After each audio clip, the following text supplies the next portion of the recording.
Millions of people around the world have come together to protest and to bring awareness to climate change in the days leading up to the UN's climate summit. In Washington, D.C., protesters attempted to shut down traffic on a Monday morning to grab politicians' attention. According to an article from Vice, these efforts to disrupt everyday functions of cities around the globe may be the result of a new era of climate activism. Earlier on CBSN AM, I spoke to Billie Murray, an associate professor at Villanova University, about this shift. Well, I think the main purpose of a protest in any kind of movement is to disrupt the space, to disrupt people's taken for granted assumptions. And so what a lot of these kinds of climate marches are doing, calling for climate justice, they're disrupting what we understand to be activism, how we understand how young people engage with our system, and how we are dealing with the climate crisis. Are we seeing any kind of momentum in recent climate protests? Are they getting, less polite and more active? I don't know that protest is ever considered polite. I find that an interesting term to be polite, right? People often don't think about protest that way because protest's very purpose is to not really be polite. It's to sort of make you think about things, to disrupt everything that you're sort of thinking about an issue. And so what I see from these young people doing these amazing things is not really a move away from politeness, but a move towards a real activism that actually has the ability to make some real change. So in that same vein, Billie, will you give our viewers some context on the history of climate change protests and how they've changed over the years? So, I mean, climate change protests for environmental conservation, they've been going on for decades, right? This isn't anything particularly new.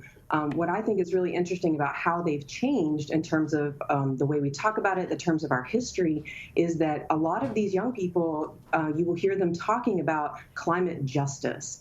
And the environmental justice movement is also decades old, but you don't really hear those things coming together a lot in our history. And so what you see now is a push towards climate conservation and climate justice, to talk about how environmental policies adversely affect people of color, people in low economic status, these kinds of things. And what I see that I think is really powerful for these movements is that they are coming together in solidarity and seeing how all of these things interconnect. Issues of justice, issues of racial justice, issues of labor and class, and really tying those things together with what has more traditionally been a conservation type of movement. Do these protests work most of the time? What has been their impact on policy changes? I think it depends. I think people are really quick to dismiss protest. I think people are really quick to say, oh, this doesn't matter, politicians aren't listening.